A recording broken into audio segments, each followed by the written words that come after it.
Hi, this is Kara with Inside My Messy, Messy Mind. And it's a brand new year, so Happy New Year. And this time I am going to do my top 5 regrets as a mother. And I had to think a long time about these, and they make me really sad because there's no going back and there's no changing them. And there's still regrets, and they're still pretty awful. But I think it's important for other people to realize that we all screw up and they can't be changed. So I'm going to actually read them because they are emotional and they are hard. So number 1 was when my eldest son was accepted into the college of his choice. And it was a very difficult college to get in. He was very proud of himself. I didn't congratulate him for it. I didn't even smile. I wasn't even happy for him because it wasn't the school of my choice.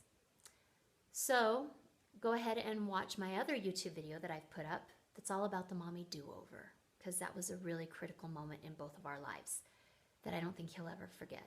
And maybe I hope he'll forgive me for, because that was a big one. 2, I discovered audiobooks.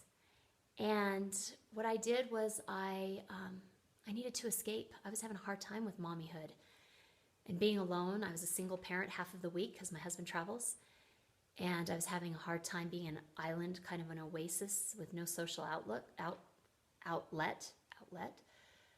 So for probably 2 years, I plugged in and plugged out of some times that I could have spent with my kids and paying attention to my kids. So were there moments that I was there for my kids? Oh, absolutely. And I always did what had to be done. But were there some moments that I missed with my kids?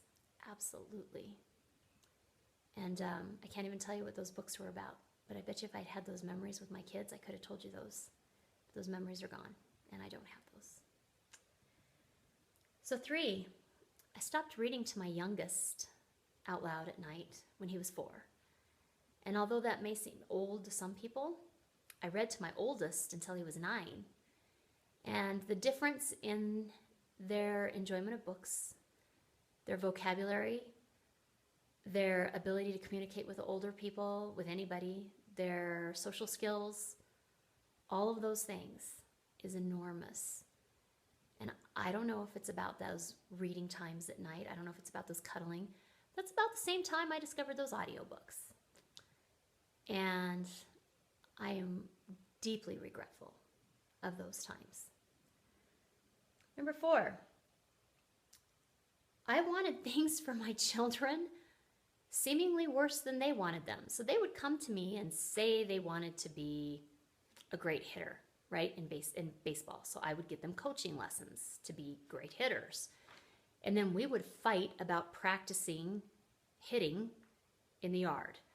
Or they wanted to be a fabulous drummer, and so I would get these drumming lessons, and then they would not practice drumming, and so I would fight with them about drumming. So it wasn't that I made them do baseball, or I made them do drumming, or I didn't make them do any of those things. They came to me and said they wanted to do them, but then I would fight with them to do the follow-through.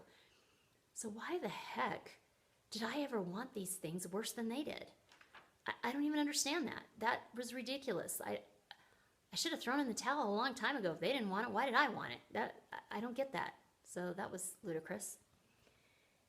And then my deepest regret, and it's hard to believe because I've already shared with you some pretty bad ones, was I took parenting way too seriously. I was so terrified that I would make an irreparable mistake and I would damage my children, right? I would have the kids who'd show up on Oprah and say how horrible I was and how I made them become, the mistakes they were, or whatever, that I never lightened up.